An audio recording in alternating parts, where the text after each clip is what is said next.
Hi, this is Shui with a review of the Adidas Pro Boost. Yes, this model has been around for a while.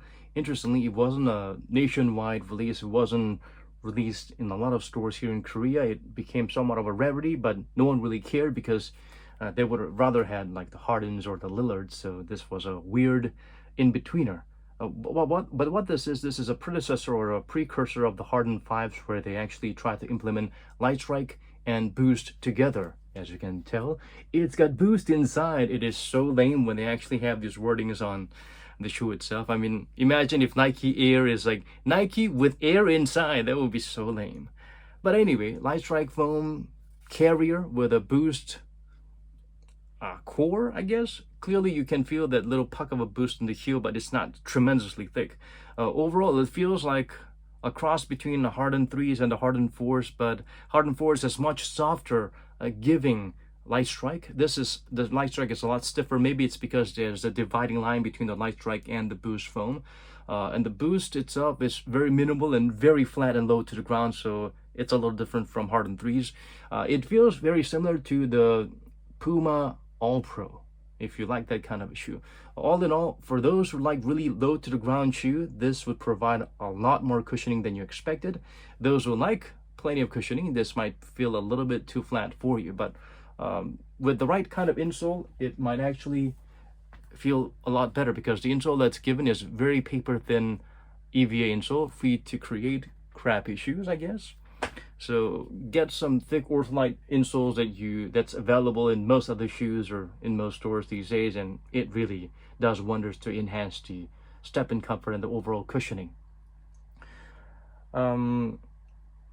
Compared to the Harden 5s, it's more low to the ground, and it does not feel as bulky because it's more flexible than the Harden 5s. And definitely the heel cup is much better than the Harden 5s, because they actually clutch your heel and they don't allow crazy heel slippage. There's no it's got a nice little shape that provides protection for your Achilles. At the same time, it does not pinch into any part of your ankles, but one part in particular is a little bit annoying. The tongue is kind of like covering or blanketing the upper material, unlike the tongue being inside the upper material. So that's a very interesting take.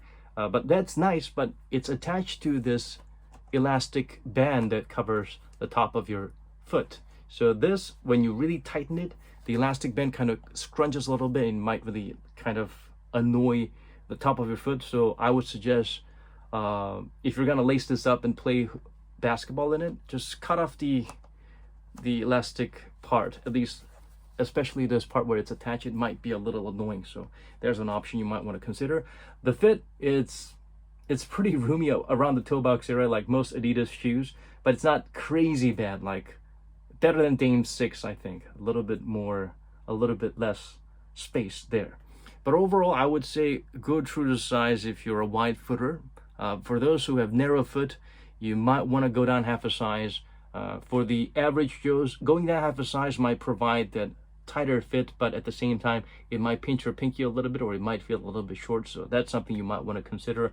Try them out or compare them to other Adidas shoes in the past where they, had a little bit of space on the front, like the Dame 6. For size 9, it weighs about 415 grams, so it's not exactly lightweight, but it's not exactly heavy, considering that this is a Boost basketball shoe.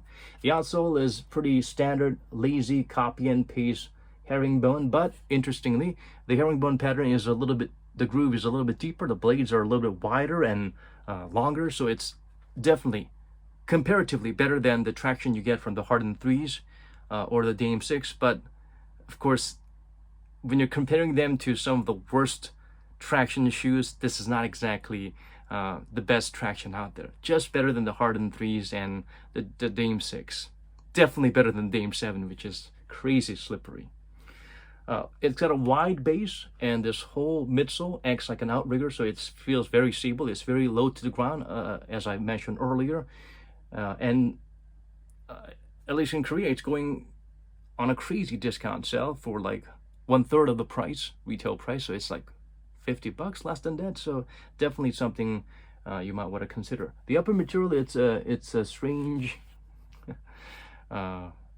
material. It's not crazy breathable, but it's not stuffy either. The usual Adidas in-betweener.